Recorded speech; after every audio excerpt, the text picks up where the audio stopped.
Well, hey everyone, just wondering if anybody's ever seen this before. Here I got the two cylinders from a 1984 cr500. This blue one is the one that was on the bike. This black one is a used one off eBay, and they're both from the same year, 84. And I see mine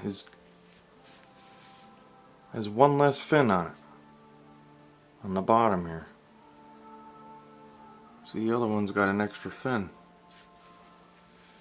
So I'm wondering if anybody's ever seen this. As far as everything else, it's all the same. Ports are all the same, intake, exhaust. But there is a slight difference with the intake.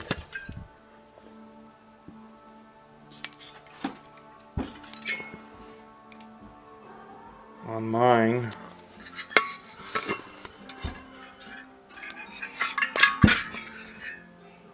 there's holes right here that go into the transfer ports. This one doesn't have those holes. So, anxious to see what this cylinder is going to do. The reason I bought another cylinder was this one, there isn't any bores left on it, it's shot. This one is a standard bore.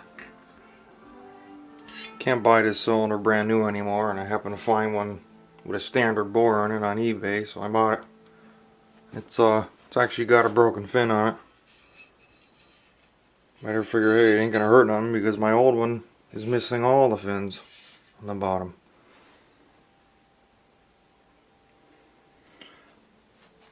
Well, this cylinder is actually,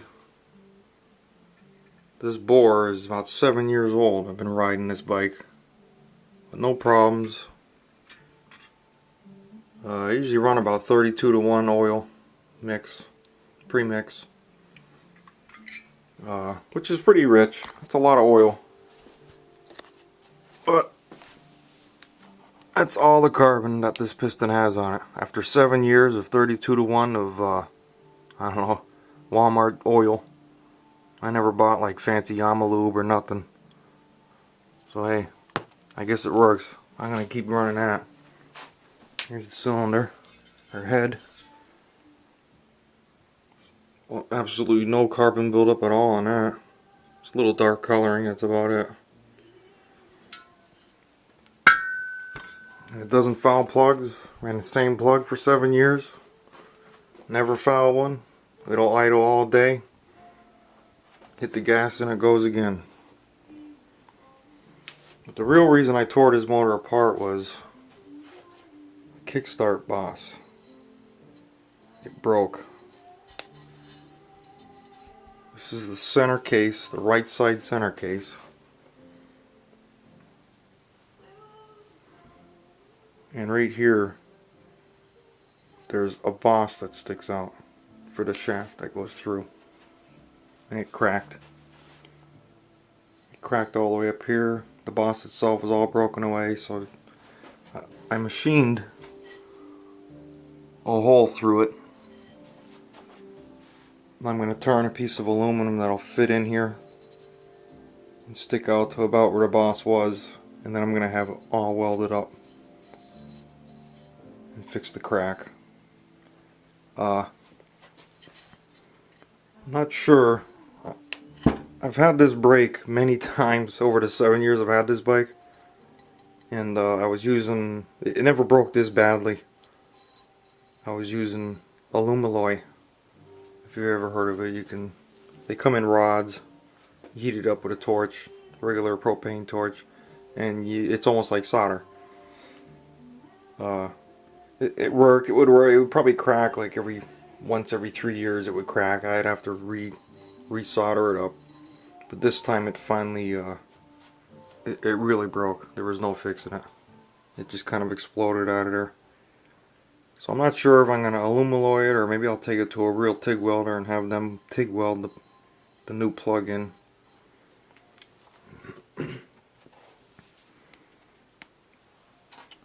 Consequently, If anybody has one of these bikes, you know it's really hard to start.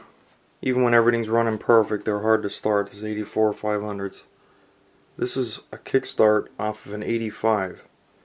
It just so happens it's basically a direct re-bolt on, but it ends up being 5/8 longer.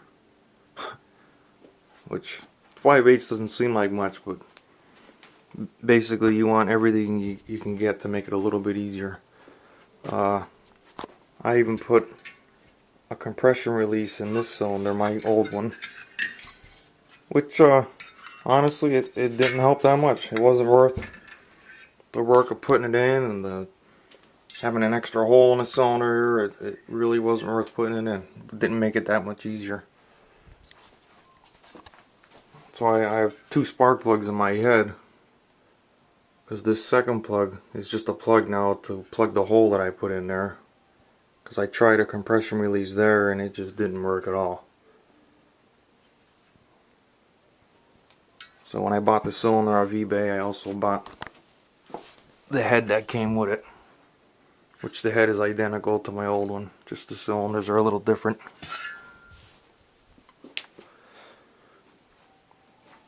Well, just wondering if anybody ever seen that before. You know, I've had other bikes. Kind of surprised this runs on 32:1 because it's a lot of oil. A lot of bikes should be at, they recommend 40:1. Maybe some of them are 50:1. I've had some 250s that they wouldn't run on anything more than 50:1. Probably has a lot to do with the jetting. I played around. This is the only bike I've ever really played with jetting, because it would detonate and ping a lot when I bought it. So I did a lot of tuning around the jets. Got it where all the ping was out and it had good throttle response and good power, good top end. And another reason you probably got so many years out of it is because, you know, it's a 500. I mean, you don't really wind out a 500 very hard. I know I've never used this bike to its full potential. And a big misconception with the 500s is they're just like death machines. Like you sit on it, you start it, hit the gas, and you die. Well, they're not. They're extremely controllable. You know, don't get me wrong. You can get into a real hairy situation where a quick flip of the throttle will make things interesting very fast. But really, biggest difference between like a 250 two-stroke and 500 is the torque. You gotta wind out a 250 to get any kind of power out of it, or the 500 pretty much right off idle onto the top end is just kind of power, it just pulls. But once I got the 500, I'll never go back to a 250 ever again. And the 4-strokes, I really don't even want to get started. I really don't like the 4-strokes. I've ridden many of them. No, I just don't really like them. I like the old XR 4-strokes with the bulletproof motor. Play in the woods with them forever, all day. You know, get like 60 miles to the gallon. Tank of gas will last you 4 days of riding in the woods. This one, I think I can probably squeeze 2 hours a tank for the gas. It's about all you're gonna get out of it, which is pretty good. Can nearly get through a whole hare scramble without stopping for gas, which is a 2-hour race. You know, this bike got that trophy off of it, those 3 trophies. So that one's a first place for a vintage race. That's second place for a vintage. That's fourth place for a hare scramble. I think that's a third place for a vintage motocross. So, you know, I didn't baby it. I rode it pretty good. Obviously, I didn't ride it to full blast on the pipe all the time, but it's like, you know, I just can't hang on to the darn thing.